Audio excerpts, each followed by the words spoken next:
Thanks for watching this quick overview of the WellFunded platform from the charities perspective.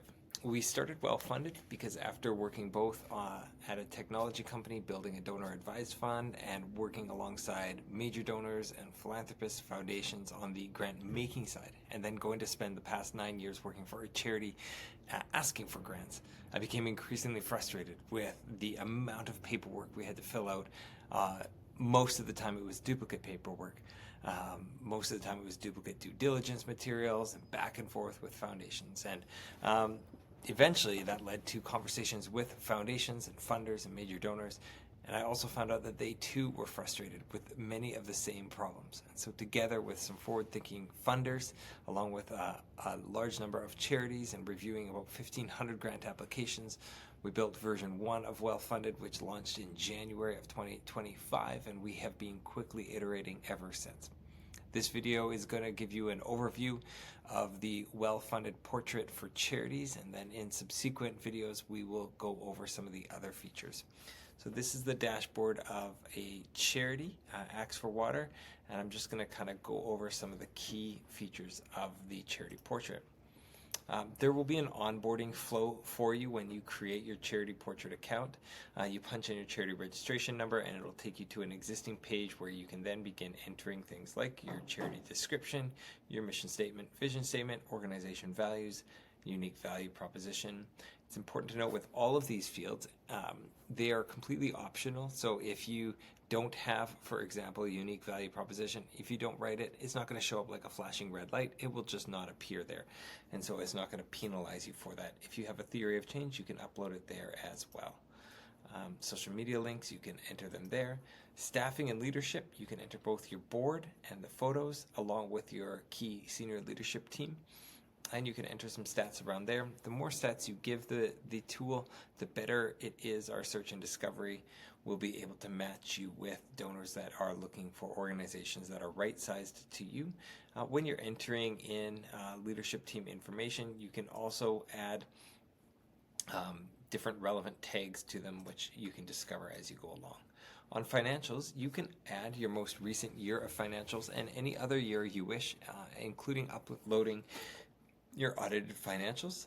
It's also important to note, though, that we bring in 3 years worth of financial data, and I'll show you that in just a moment, from the CRA. So we have the previous 3 years financial data on there on the charity portrait for the donor to review.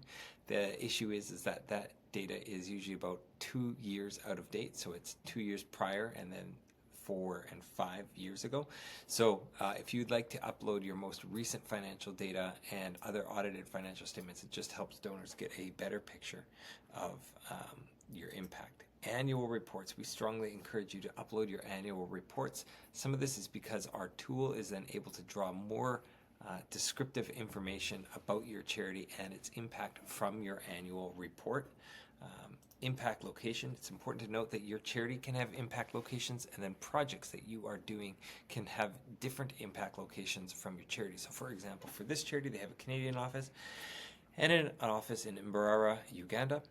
So you can punch in the address, you can get really specific, or you can go to a country level. You can enter in a name for that area and a short description. You can just add it there, and then you can remove it and delete it or edit it if something changes. Impact areas, sorry about that, impact areas, you can add as many as you wish that are relevant to your organization. This just helps donors that are searching for making impact in specific areas be able to find you. It's pretty straightforward there. Donor support. So this is non-monetary ways that you are looking for donors to support your organization. For example, if you would like strategic advice, you can toggle that on. If you would like capacity building and training, you can toggle that on, and you can give more information. Donors will then be able to use the Search and Explore tab to find the opportunities for them to lend non-monetary support. And then any accreditations that you have, you can add them here. So we have listed most of the major accrediting organizations across North America, and if there is one that you have that is not listed here, just let us know. I'm going to give you a quick view of what the WellFunded portrait looks like from donors' perspective. So you can always go to your dashboard and then just click Preview charity portrait, and you should be able to see this here. So you can see their charity overview, mission, vision, values, unique value proposition, any accreditations, social media, impact area, and leadership team financials. So this is what I was talking about with respect to the CRA data that has been brought in. So it's there, and then of course the data that they have entered is here, and their audited financials is there.